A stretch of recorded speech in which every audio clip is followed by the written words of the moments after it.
Merci pour la parole. Est-ce que madame parle lingala ou on reste en français? Malheureusement, aujourd'hui, les questions se poseront en français. Je répondrai évidemment aux questions en lingala. Sur on votre reste plateau, en français, il n'y a pas de souci. Alors, je suis curieux, je reviens par rapport à la question des FDLR. Je veux savoir la neutralisation des FDLR et les désengagements des troupes rwandaises. Ce seront concomitamment, où il faut d'abord finir avec la neutralisation des FDLR avant et le début du retrait des troupes rwandaises.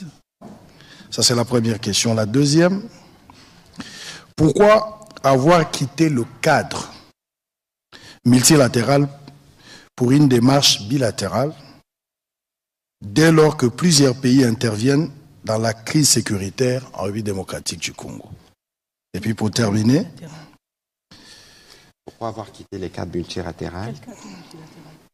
Quel cadre multilatéral la ministre d'État demande? Pour avoir un peu plus de précision sur votre question. C'est-à-dire, bien avant, il y a eu...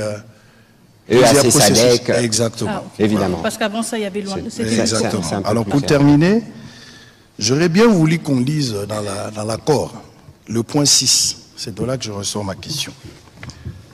Le point 6... Alinéa 1, intégration bilatérale. Intégration bilatérale.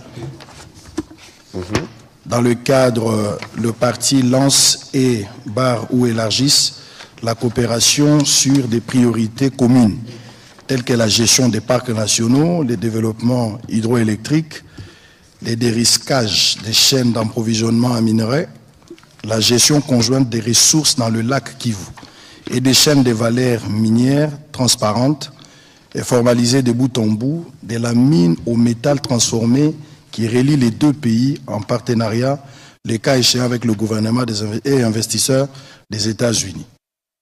Par rapport à ça, je voudrais d'abord comprendre l'esprit de ce point, mais aussi la gestion conjointe sur les domaines miniers pour arriver à certifier nos matières minières. Était-il impérieux d'associer le Rwanda? Pardon? Encore plus fort. Je disais, la question, celle qui est liée à la gestion conjointe sur les domaines miniers, pour arriver à certifier nos matières minières, était-il impérieux d'associer le Rwanda? J'ai pris la question par rapport à l'article, le point 6, premier alinéa, que je viens de lire tout à l'heure. Voilà. Merci. Donc, 3 questions. La première question sur la concomitance FDLR, retrait de mesures de défense. La deuxième question sur le processus bilatéral. La troisième sur le cadre d'intégration économique. Allez-y, Mineta. Merci beaucoup. Donc, la question de la concomitance, encore une fois, j'ai essayé d'expliquer auparavant que le CONOPS reconnaît les préoccupations sécuritaires des deux pays et les traite justement de manière égale. C'est pour cela qu'il y a cette question cet aspect de concomitance. On ne peut pas parler, si vous voulez, d'une neutralisation des FDLR et ensuite un désengagement des forces. C'est comme pour dire qu'une question est plus importante que l'autre. C'est pour cela que cet aspect d'une concomitance est repris dans le CONOPS. Évidemment, la réalité est aussi... Concomitance en français facile. Concomitance, c'est en même temps. En même temps, on a le CONOPS est divisé en 3 phases. Chaque phase a 30 jours. Dans ces phases de 30 jours, on regarde côté FDLR, qu'est-ce qu'on va faire? Côté RDF ou côté forces armées rwandaises qui doivent se désengager, qu'est-ce qu'on va faire concrètement? Et là, maintenant, nos experts militaires et des renseignements se sont assis pour dire, bon, si on est dans une première phase, quelles sont les choses qu'on devra faire? D'abord, identifier des deux côtés, quel est l'effectif, quel est le point de départ. Ensuite, engager, par exemple, du côté des FDLR, des sensibilisations pour dire... Ceux qui veulent, s'il vous plaît, rentrez chez vous, ça va nous faciliter la tâche. Du côté du désengagement des forces, qu'est-ce que cela veut dire concrètement? Quel est le dispositif en place? Quel est l'effectif? Et ensuite, on avance de manière graduelle. Maintenant, la réalité du terrain est aussi qu'on doit s'adapter à certaines réalités contextuelles. Ça veut dire, par exemple, quand on se projette dans une logique actuelle, parce que le CONOPS a été rédigé en octobre, et la situation a changé entre maintenant et octobre, on ne peut pas penser, par exemple, à une neutralisation, des FDLR sans une présence des forces armées congolaises dans les zones où ils opèrent. Et donc, on ne peut pas penser à une neutralisation des FDLR sans un désengagement des forces armées rwandaises. Et donc, c'est justement là où nos experts militaires travaillent ensemble pour dire, si on veut atteindre tel objectif, eh bien, on doit être conscient que l'autre partie doit avancer sur certains points. Et c'est ça l'esprit de la concomitance, ou l'esprit du fait que tout se passe en même temps. Voilà. On ne peut pas dire qu'on a un problème des FDLR si nous ne contrôlons pas les zones où elles sont supposées être opérationnelles. On ne peut pas dire non plus qu'on a un problème d'un désengagement des forces si nous ne sommes pas présents pour attester et confirmer le départ de ces forces. Et donc, évidemment, entre octobre et juillet 2024 et juillet 2025, il y a eu certains changements contextuels et on devra ajuster. Mais l'esprit reste le même. L'esprit reste le même. On respecte votre préoccupation, c'est les FDLR, pas de problème, on va s'en occuper. Mais vous respectez aussi la nôtre. Et c'est que vos militaires n'ont rien perdu chez nous, bye bye. Et donc, c'est ça l'esprit de la concomitance. Les deux parties doivent reconnaître la validité de leurs préoccupations sécuritaires. Est-ce qu'on peut estimer le retour de la paix? Pour quand est-ce qu'on peut estimer le retour de la paix?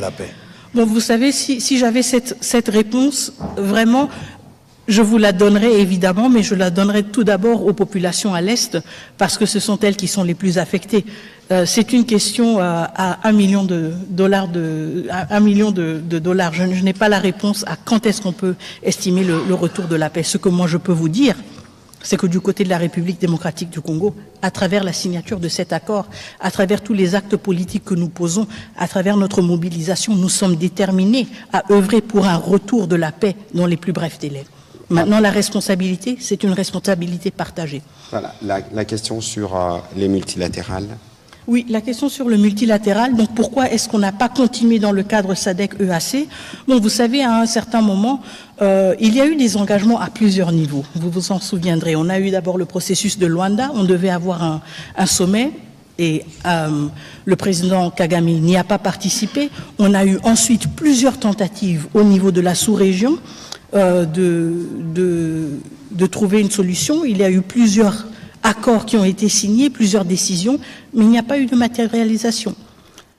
Et donc la raison pour laquelle ces cadres multilatéraux n'ont pas continué à être exploités, c'est parce qu'ils n'ont pas fourni de résultats.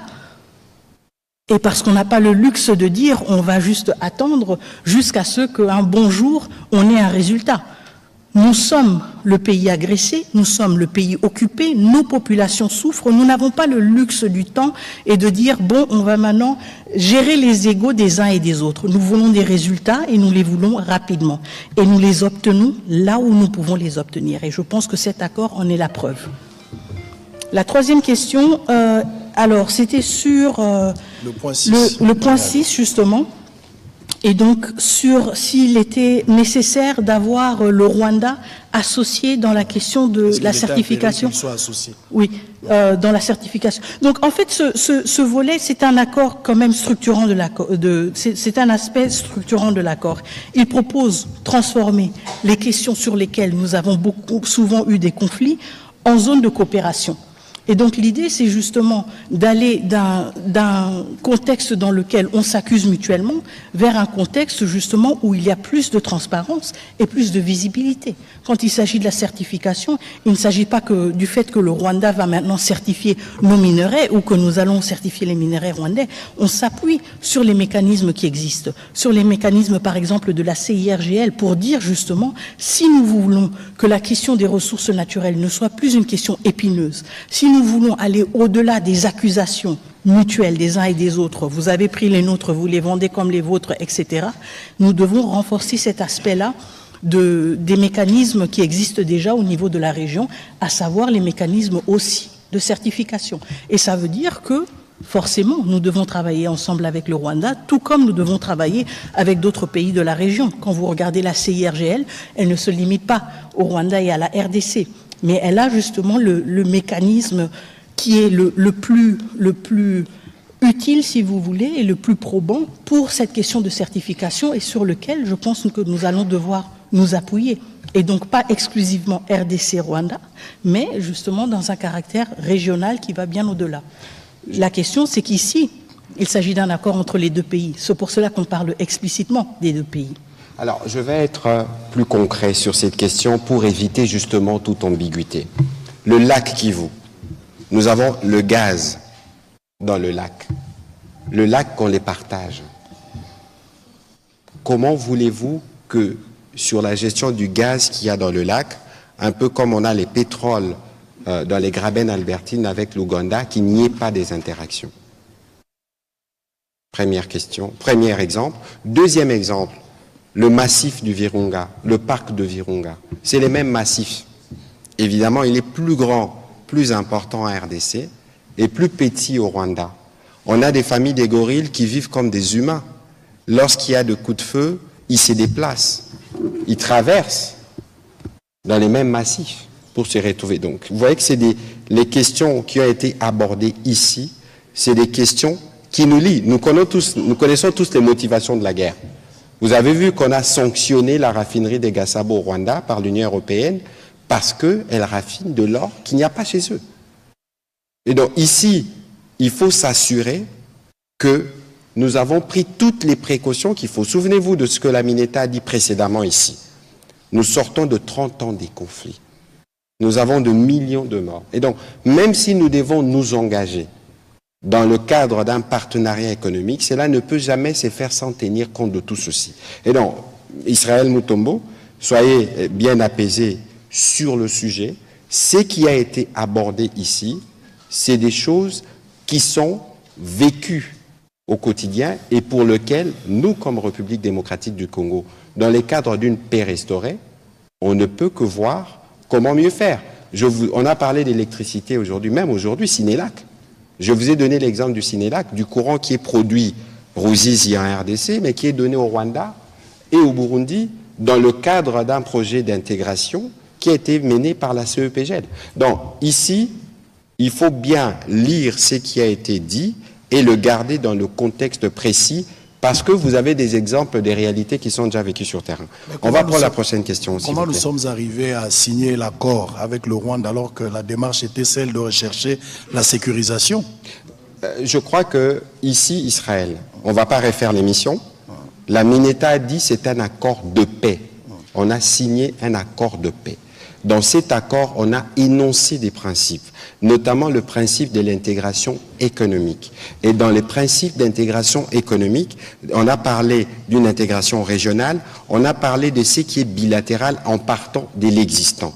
Il faut bien comprendre cela pour que cela ne soit pas un élément de confusion. On aura l'occasion, je viendrai sur votre plateau pour aller plus en détail, parce que je pense que vous-même, vous avez des susceptibilités sur le sujet. Mais ici, comme le président de la République l'a dit en début de cette émission, aucune ressource de la RDC ne sera brandée. Madame Alexandra Branjean, allez-y s'il vous plaît.